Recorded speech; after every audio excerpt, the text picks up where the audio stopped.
Assalamu alaikum, brothers and sisters. Peace and Pan-Africanism to you all. I am Uncle Nabil, who is now in a state of inner peace, and I'm here to discuss things that have happened around this wonderful world. Yay!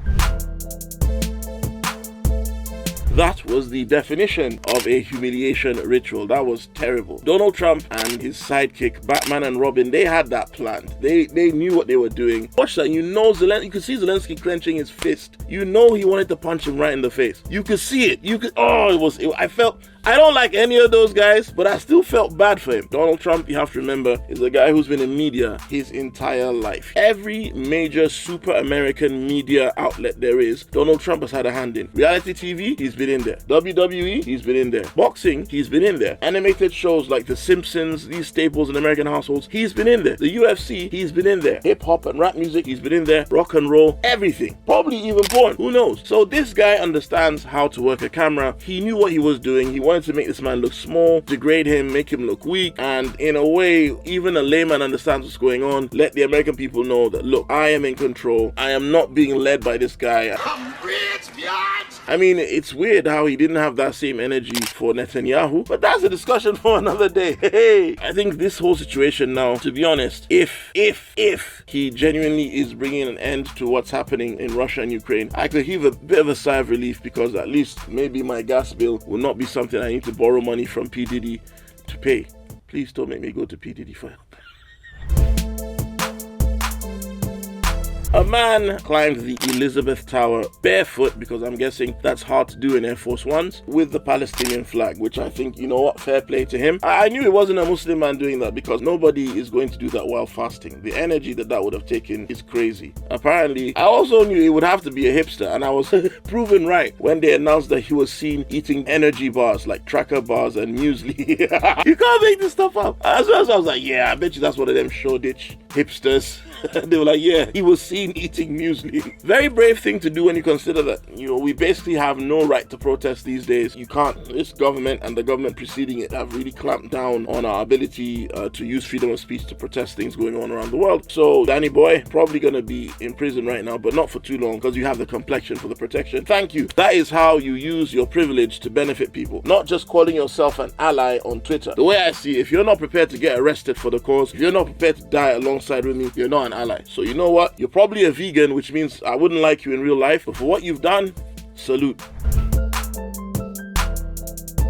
A Nigerian ruler from the south, I believe the Niger Delta, will be taking Shell to court in London for their spillage and ruining of the water in that region. Now, this is something I know well. This is an issue that Nigerians have been fighting since the time of Ken Saro-Wiwa, who was unjustly murdered by the Nigerian government, the corrupt military government at the time, as were many of his friends. The Niger Delta used to once be a hotbed for fishing. All you'd have to do was dip a basket into some water and you would get periwinkles and lobster and prawn. It's been a big part of the way of life of the people who live in that region for eons. Like that culture is old, and companies like Shell and their ilk and the like have dumped oil, poisoning the water, the air, and the soil in these lands for a very long time. And it's given rise to things like kidnapping, terrorism. Well, we call it terrorism, but really it's not. They're just, when you take these big companies to court, nothing happens. When you speak up against the government, you get locked up. So people have resorted to creating groups such as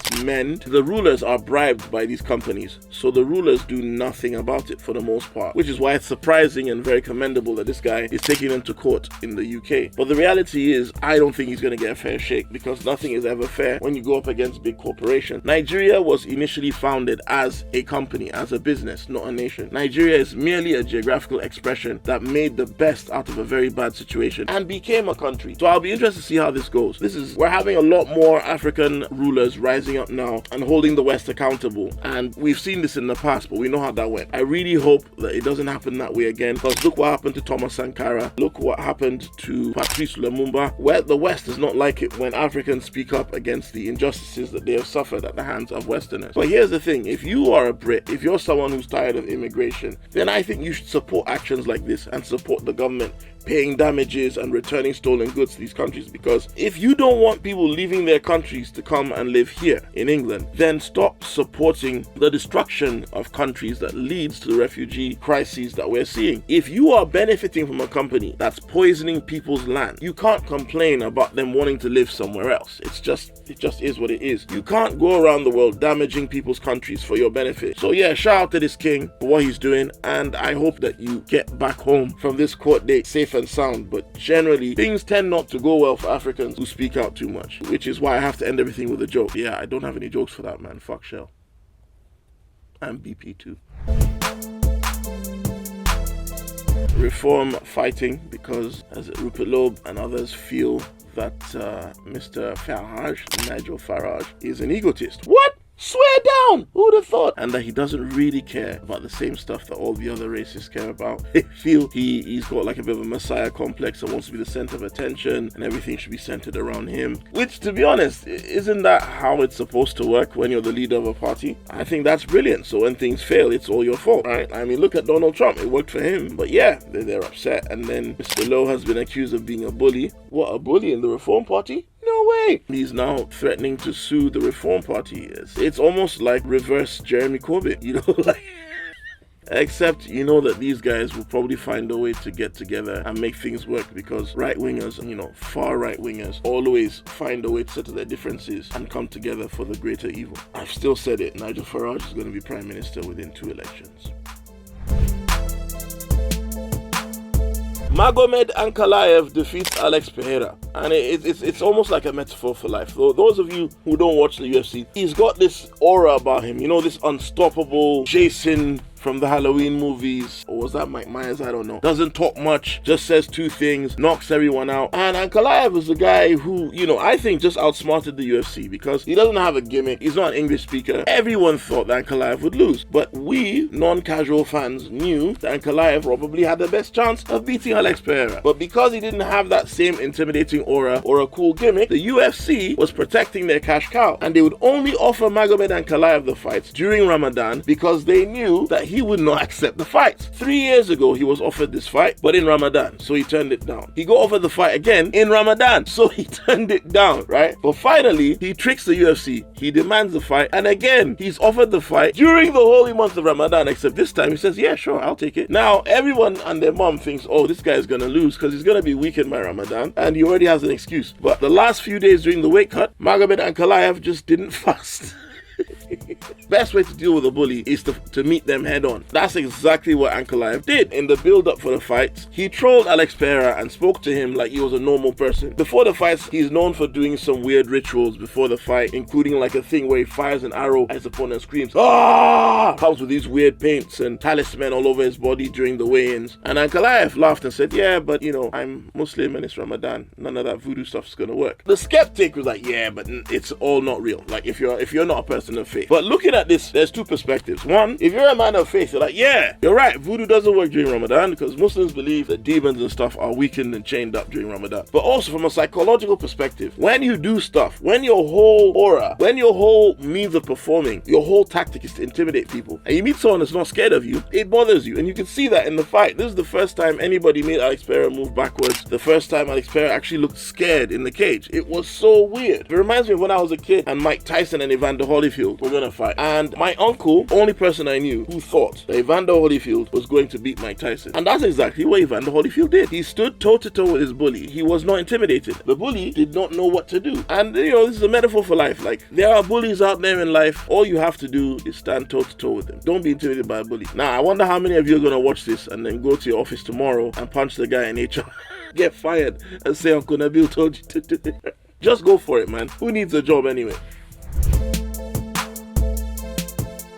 And on today's episode of That's Some White People Shit, scientists have genetically engineered woolly mice. Because regular mice were not effective enough as vectors of disease, they've now given them even more fur with which to cling on to shit and dust. Oh, it's just disgusting. One of the scientists reported saying, "We had no idea that they would be this cute." Nah, brother, that's not cute. You're disgusting. Ugh. Brother, ugh. What's that? What's that, brother?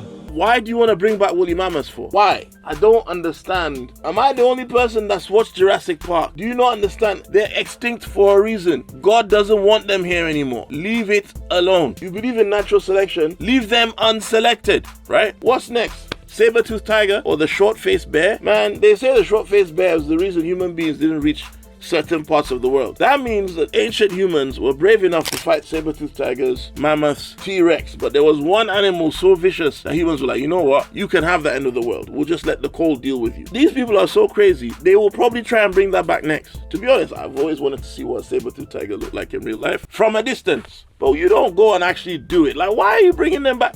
And also, why wonder is this? Are they just putting a furry gene in the mice? Or are they actually using real woolly mammoth DNA and putting it into mice? Because what if that mouse now grows to elephant size? Huh? Tell me. Actually, that might be good. They might invade France because of all the cheese. Yeah, make giant mice. I think that would be a good idea. Some views from my favorite comedy club, Top Secret Comedy Club. The owner, Mark Rothman, a man who I know very well, who is insane. I love him, but that guy is crazy. If I read this story anywhere else, if I didn't know who it was, I would say it's a lie. But because I know Mark, I know this is true. Top Secret Comedy Club has banned people with excessive Botox because he says their facial expressions ruin the vibe or their lack of facial expressions thereof. It makes it hard for comedians to bounce off their reactions. I mean, why ban them, Mark? Like, come on, why not just have them sit at the back, you know? Like, imagine if there's a Rosa Parks of Botox women just, hey, we shall overcome. You can't do this to us. I have a dream that one day Botox and natural face alike will walk together to the promised land. I have a dream that one day I'll be able to stand next to an open flame without melting. No, I'm not gonna lie though. Some of this Botox stuff and lip fill is going too far. Back in the day, it was meant to be that no one knew you had it. Now it's like they try their best to look as far from human as possible. I don't know if anybody remembers Bo Selector, but these days, if you just walk through the Covent Garden area, you're not sure if you're waiting for Keith Lemon to pop up dressed as Craig David. Like, it's terrible, bro. Like, what's going on? I'm not telling you what to do with your body, but if you're injecting venom into your face, how are you like you're going to be 70 years old? You know how many people are going to grow up with grandmas, with BBLs? No. Mark Rothman, you're crazy. My dad always wanted me to work something to do with medicine, like him. I went and became a character on The Pharmacy. You can check it out on the Channel 4 Comedy YouTube, Channel 4 On Demand, I think, as well. Watch it, leave a comment, like, share, like you're gonna do with this video. Show it some love, and who knows, Uncle Nabil might be on your big screens. This is a brilliant show written by my friend Ola Labib. It's a workplace drama / comedy, and it's amazing. It's well written, it's funny, and it's finally just some normal comedy on Channel 4, as opposed to the usual programming of bizarre documentaries featuring people that you want to slap. So I watch and I share and I like and so on. Yeah. Thank you for watching. By the time you watch this, I will be just about getting back on the road. Remember, Urban Batuta, my comedy tour, is active. You can get tickets right now on nabilabdulrashid.com. That's me.com. Come see me live. It's a brilliant show. So far, we've done like the first... Is it really the first leg? Because there's more days coming up. But check it out. Go on my website. I'm probably coming to a city near you. Get your tickets. Tell your mom, your dad, your auntie, your uncle too. And I'll see you there in person.